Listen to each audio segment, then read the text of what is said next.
আচ্ছা, তোমার যে কোশ্চেনটা তোমার যা আমি বুঝলাম তাতে তোমার কোশ্চেনটার মধ্যে একটা বড় কায়দা রয়েছে, সেটা হচ্ছে যে আমি যদি এখন কোনো চাকরি বা প্রাইভেট চাকরিতে জয়েন করি তাহলে আপকামিং যে এক্সামগুলো আছে তাতে আমার পড়াশুনোয় কোনো প্রভাব পড়বে কি না।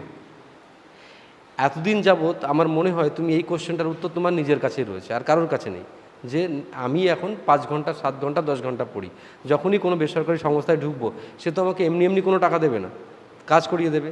আর যখন কাজ করব তাকে কাজকে উৎসর্গ করতে হবে, তাই সেই কাজটা যখনই সেখানে কাজ করবে তখন তো তোমার এদিকে কাজে ভাটা পড়বেই।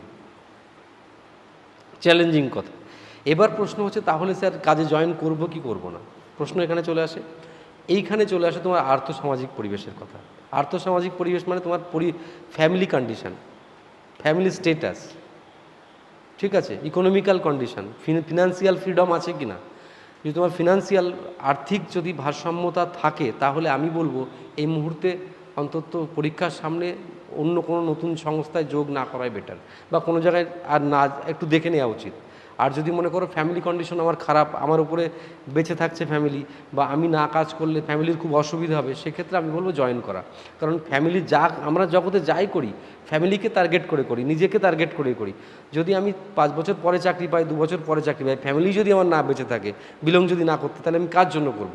আর সবাইকে যে সরকারি চাকরি করতে হবে এমনও কোনো কথা নেই, কিন্তু একটা জিনিস মাথায় রাখতে হবে যে আমি ওটা করতেও চেষ্টা করবো। অন্য লোক হয়তো দেখা গেল 10 ঘন্টা ঘুমাবে, 8 ঘন্টা ঘুমাবে, তোমাকে 6 ঘন্টা ঘুমাতে হবে, 5 ঘন্টা ঘুমাতে হবে।